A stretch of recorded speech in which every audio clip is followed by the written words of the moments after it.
Min Jun was 27 years old, standing in a Seattle office on an H-1B visa, when he first started wondering if this country would ever really be his. 12 years later, he was studying for the same test you're about to study for. And if you're on a visa clock right now, watching your status, wondering if you'll ever get to the other side of it, this episode is for you. Everything Min Jun had to learn started in one room, in one impossibly hot summer.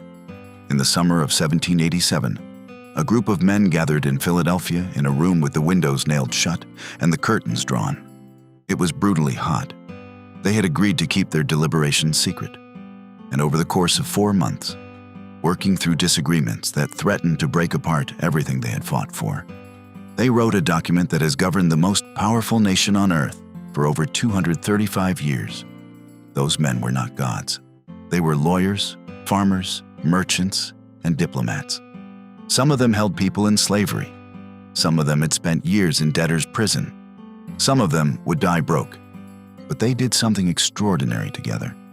They built an architecture of government so carefully balanced that it has survived wars, depressions, assassinations, and the kind of political upheaval that has destroyed every other comparable democracy. Questions 81 through 90 introduce you to the people, documents, and geography behind that architecture. By the end of this episode, you will not just know the answers. You will understand why they matter. Let us begin. 5 questions from last time. Answer out loud. Why is it important to pay federal taxes? Answer. Required by law, it funds the federal government. It is a civic duty. What did the Emancipation Proclamation do? Answer. Freed the slaves in the Confederate States. What did the 13th Amendment do? Answer. Abolished slavery. Why did the Pilgrims come to America? Answer. For religious freedom. Who lived in America before the Europeans arrived? Answer. American Indians or Native Americans. If any of those were difficult, go back to episode 8. Everything in this series connects, and the stronger your foundation, the more the answers in today's episode will make sense. Let us talk about the original 13 states. When the United States declared independence from Britain in 1776, it was not yet a nation. It was a collection of 13 colonies that had each been governed separately under British rule. Those 13 colonies became the first 13 states of the new country when they ratified the Constitution. The 13 original states are New Hampshire, Massachusetts, Rhode Island, Connecticut, New York, New Jersey, Pennsylvania, Delaware, Maryland, Virginia, North Carolina, South Carolina, and Georgia. For the citizenship test, you need to name 5. A helpful way to remember them is to think geographically, from north to south along the Atlantic coast. New Hampshire and Massachusetts are in the far north. Rhode Island and Connecticut follow. Then New York and New Jersey. Pennsylvania and Delaware and Maryland form the middle section. Virginia, North Carolina, South Carolina, and Georgia complete the southern stretch down to what is now Florida. These 13 states fought together in the Revolutionary War, argued together at the Constitutional Convention, and ratified the Constitution together. Without their agreement, the United States as we know it would not exist. So if you are asked, there were 13 original states. Name 5.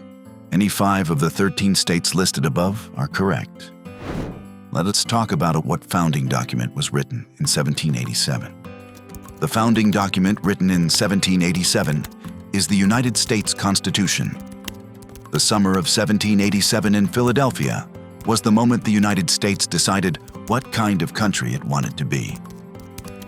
The original national framework, the Articles of Confederation, had proven too weak. The central government had no power to tax, no power to raise an army, no power to regulate trade between states. The young nation was in danger of falling apart. So delegates from 12 of the 13 states gathered at Independence Hall, the same building where the Declaration of Independence had been signed 11 years earlier, and spent 4 months debating, arguing, and compromising their way toward a new document. What they produced was the Constitution of the United States, the supreme law of the land, the blueprint for the three branches of government, and the framework that has guided the country ever since. It was signed on September 17, 1787, and ratified by the required 9 states in June 1788. It remains the oldest written national constitution in the world still in operation. So if you are asked, what founding document was written in 1787? The correct answer is the Constitution, or the United States Constitution. Let us talk about the writers of the Federalist Papers. After the Constitution was written in 1787, it still had to be ratified by at least 9 of the 13 states. That was not guaranteed. Many people were afraid the new Constitution gave too much power to the central government and not enough protection to individual rights and to the states. To persuade the public, and specifically the voters of New York, 3 men wrote a series of 85 essays explaining and defending the Constitution in detail. These essays were published in New York newspapers between October 1787 and August 1788 under the joint pen name Publius, a reference to one of the founders of the Roman Republic.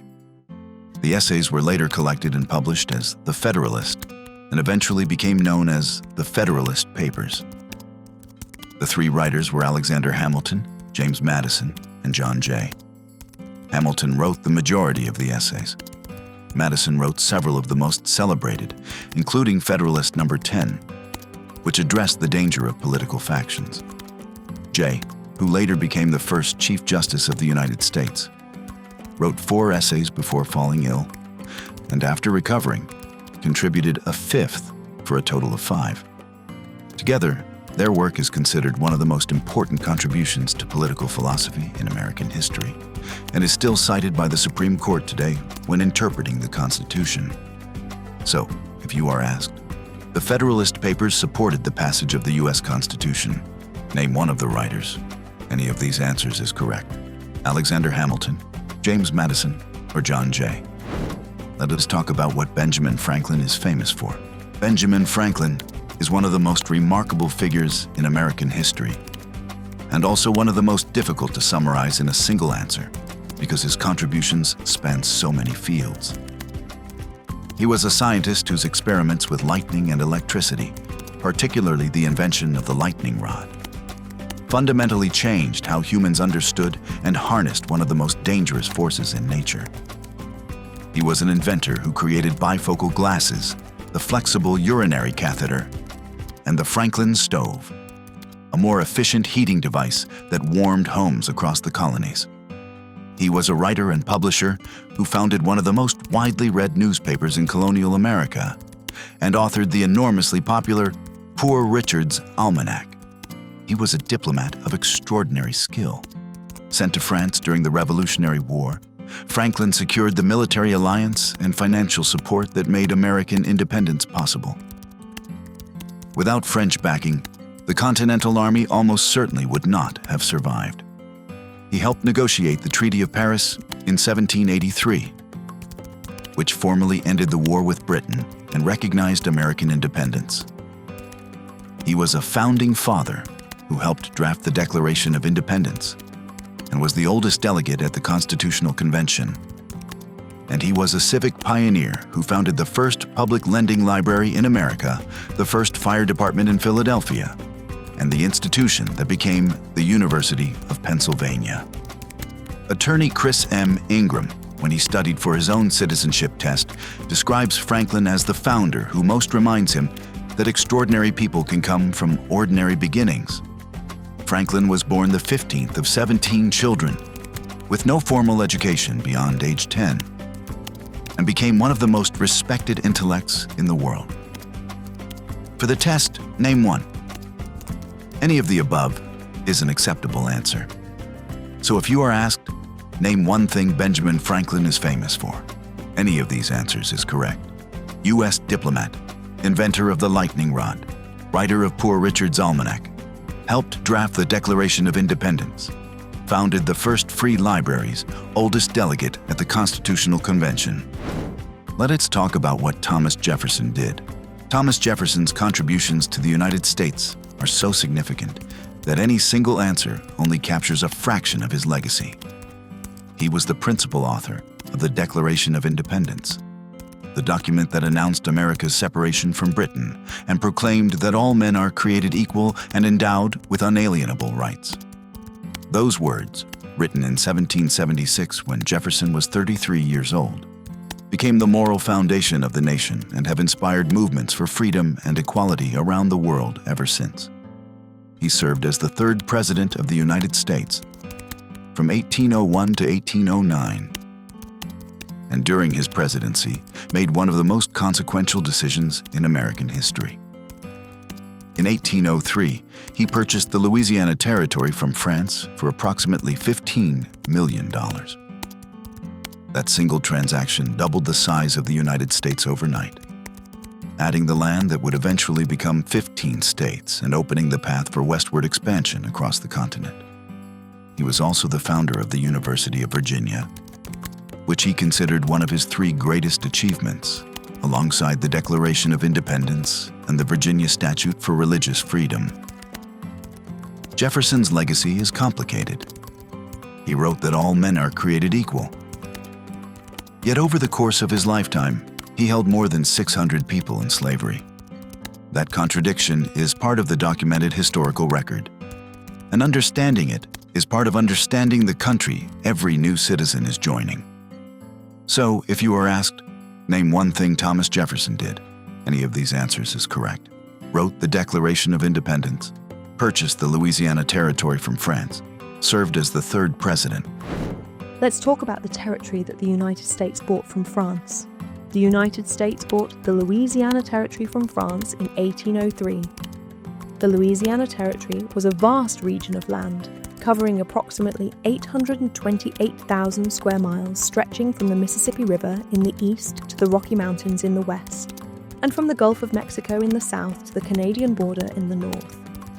France, under Napoleon Bonaparte, had recently reacquired the territory from Spain, but needed money urgently to fund military campaigns in Europe. When President Jefferson sent diplomats to Paris to negotiate the purchase of just the city of New Orleans and the surrounding region, they came back with an offer to buy the entire territory for about $15 million. Jefferson, a strict interpreter of the Constitution who was not certain the president had the authority to make such a purchase, set aside his doubts and completed the deal. It was the largest land purchase in American history and arguably the most important single executive decision ever made by an American president. The Louisiana Purchase, as it became known, made westward expansion possible and fundamentally shaped the geography of the country that every new citizen is now joining. The 15 states that were eventually carved from the Louisiana Territory include Missouri, Arkansas, Iowa, North Dakota, South Dakota, Nebraska, Kansas, Minnesota, Oklahoma, Colorado, Wyoming, Montana, and parts of Louisiana, New Mexico, and Texas. So if you are asked, what territory did the United States buy from France? The correct answer is the Louisiana Territory. Let's talk about who did the United States fight in the War of 1812. The United States fought Great Britain in the War of 1812. Just a generation after winning independence from Britain in the Revolutionary War, the young United States found itself at war with its former colonial ruler again. The causes were complex. Britain was interfering with American trade during its wars with Napoleon's France, and British naval forces were impressing, meaning forcibly recruiting American sailors into the British Navy. There were also tensions on the western frontier, where Britain was supporting Native American tribes resisting American expansion. The war lasted from 1812 to 1815 and produced some of the most dramatic moments in American military history. In 1814, British forces set fire to government buildings in Washington, D.C., including the White House and the Capitol. The defense of Fort McHenry in Baltimore that same year inspired Francis Scott Key to write the poem that became the national anthem, The Star-Spangled Banner.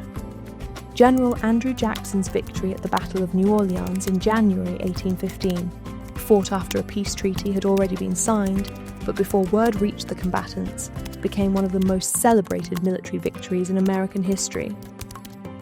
The war ended without a clear winner, but with important consequences. It reinforced American independence, boosted national pride, and resulted in a lasting peace between the United States and Britain that has never been broken.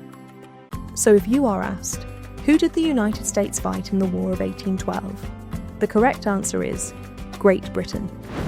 Let's talk about American Indian tribes. You may remember that we covered this question in the previous episode. The USCIS test can ask it more than once because there are hundreds of recognised American Indian tribes. And knowing that the continent was home to sophisticated and diverse nations long before European settlement is considered an important part of understanding American history. The Cherokee, Navajo, Sioux, Apache, Iroquois, Pueblo, Cheyenne, Comanche, Seminole, Blackfeet, Chickasaw, Choctaw, and hundreds of other nations each have their own distinct cultures, languages, and histories. Any recognised tribe is an acceptable answer. Today, federally recognised tribal nations exercise a degree of sovereignty on their own lands, managing their own governments, courts, schools, and services. Their history is inseparable from the history of the country every new citizen is joining. So if you are asked, name one American Indian tribe, any recognised tribe is correct. Let's talk about the longest rivers in the United States. The two longest rivers in the United States are the Missouri River and the Mississippi River. The Missouri River, stretching approximately 2,341 miles from its source in the Rocky Mountains of Montana to its confluence with the Mississippi near St. Louis, is the longest river in the country. The Mississippi River, which flows approximately 2,340 miles from Lake Itasca in Minnesota south to the Gulf of Mexico in Louisiana, is the second longest. The two rivers are so close in length that they are effectively tied, and for centuries the Mississippi was assumed to be the longer of the two. Together, these rivers form one of the largest river systems on Earth. They were the highways of the continent before roads and railroads existed, used by Native American nations for thousands of years, and then by European explorers, fur traders, and settlers. The Mississippi in particular became central to American commerce, culture, and identity. Mark Twain grew up on its banks and wrote the novels that defined American literature. The Civil War's Western campaigns were fought along it.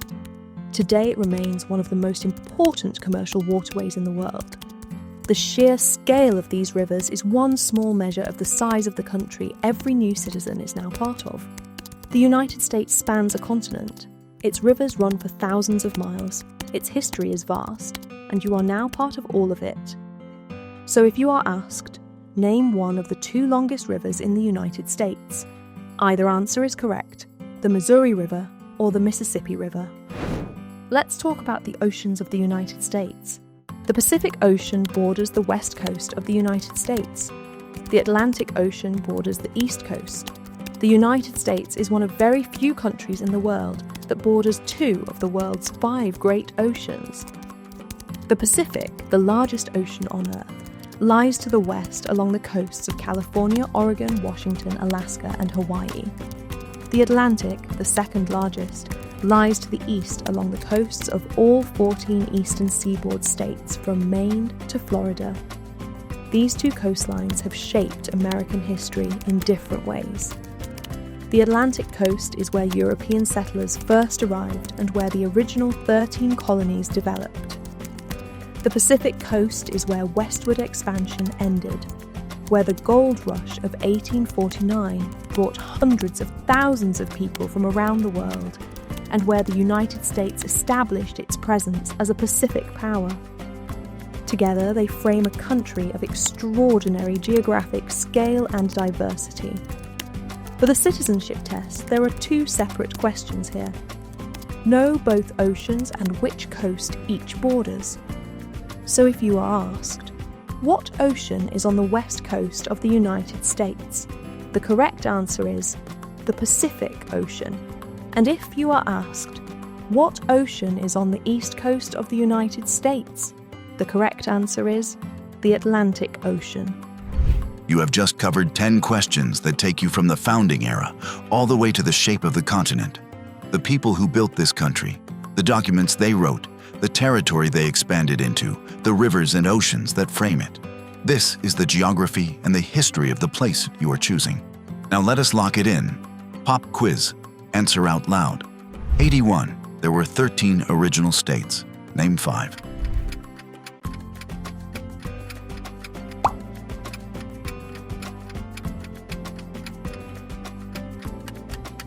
The correct answer is any 5 of the 13 states listed above are correct. 82. What founding document was written in 1787?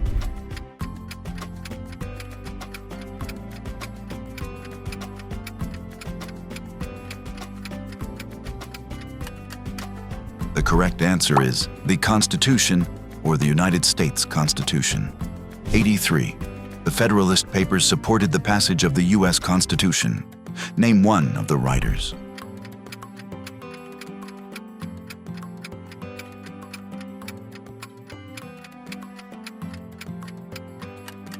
The correct answer is Alexander Hamilton, James Madison, or John Jay. 84. Name one thing Benjamin Franklin is famous for.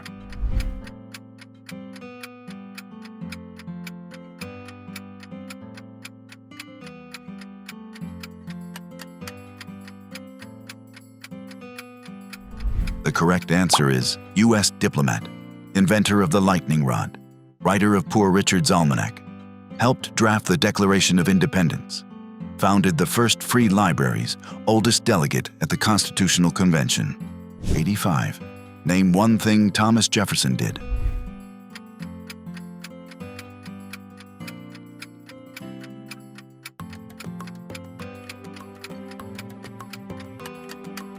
The correct answer is wrote the Declaration of Independence, purchased the Louisiana Territory from France, served as the 3rd president.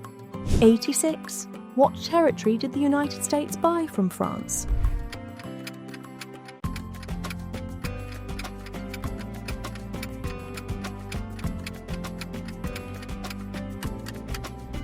The correct answer is the Louisiana Territory.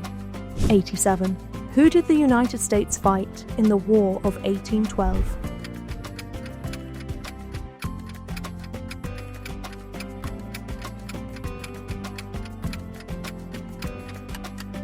The correct answer is Great Britain. 88. Name one American Indian tribe.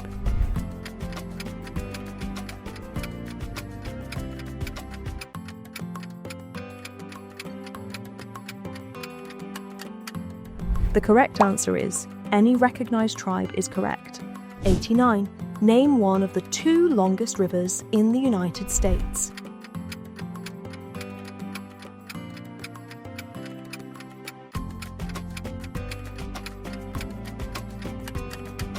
Either answer is correct, the Missouri River or the Mississippi River. 90. What ocean is on the west coast of the United States? What ocean is on the east coast?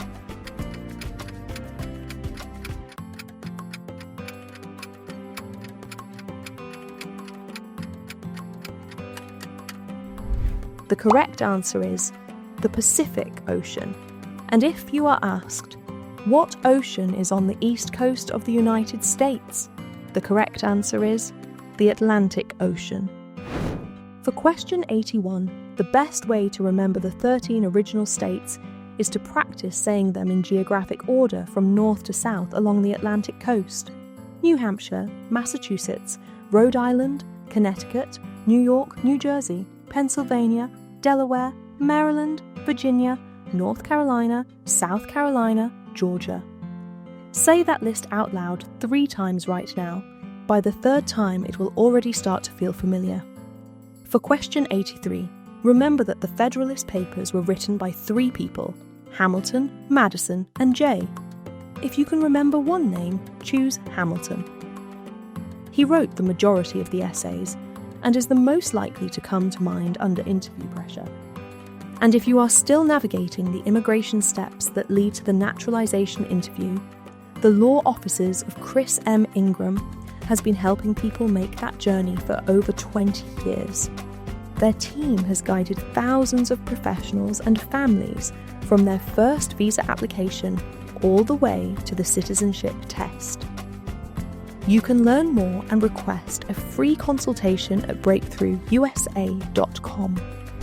Min Jun arrived in the United States from South Korea on an H-1B visa at 27. He worked as a software engineer in Seattle, married, had 2 children, and spent the next 12 years building a life in a country that had not yet fully claimed him or been claimed by him. He started studying for the Citizenship Test on a Tuesday evening after his children went to bed. He read about the Constitutional Convention.